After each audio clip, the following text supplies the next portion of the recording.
After Colorado starter Alexandar Georgiev had a rough game one, there was some question as to who the Avalanche would turn to. Who would Jared Bednar choose to go between the pipes for game two? But today, Dregs, he basically admitted that he's going to go back to his starter once again. Yeah, give Georgiev the opportunity to be better than he was in game one. And he's going to have to be a lot better than he was in the opening game of this best of seven series, because the Winnipeg Jets look at Colorado and say that that's the best game that the Avs have played against the Jets all season long.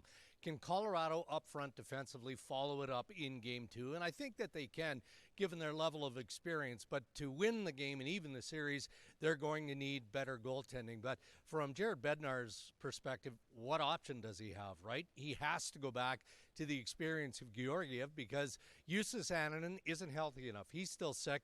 And then you've got Arvid Holm, who's a former draft pick of the Winnipeg Jets, who hasn't played a second in the National Hockey League. He's going to back up, but man, it's going to have to get nasty before he sees the crease, I would think. Yeah, and on the other hand, the Winnipeg Jets, stable as could be with Connor Hellebuyck between the pipes. He spoke to the media this morning and he was relaxed, he was joking around. He really gave us some insight into what his thought process is, especially at this time of year. Well, look, if you're a fan, and you don't have to be a Jets fan, just a playoff hockey fan, you're looking at that score sheet and you're going, ooh, this guy's going to win the Vezina Trophy, and he gives up 6. Winnipeg wins 7-6. How do you lose when you score 6 on Connor Hellebuyck? But he just brushes it off. And his thought process as the game was coming right down to the wire at the end was, I just need to make one more save than the other guy, in this case Georgiev, and he did that. But I want to rewind because you have to go to the start of the hockey game as well. You know, the Avs came out flying in game one. They had 9 shots on Connor Hellebuyck, and it wasn't even 4 minutes into the series.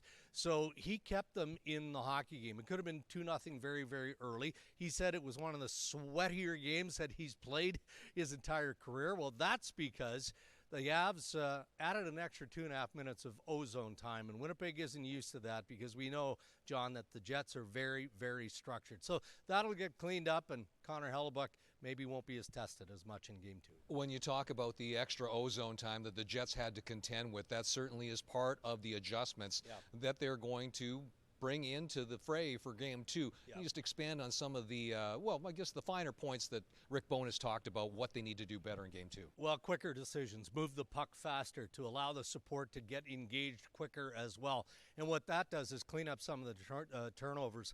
We saw the Winnipeg Jets mismanage the puck. Now, Colorado's perspective would be they forced the turnovers. I don't think that Winnipeg is willing to give them that much credit, although Rick Bowness did say that that's the best game that the Avs have played against the Jets this season. So you're looking after turnovers.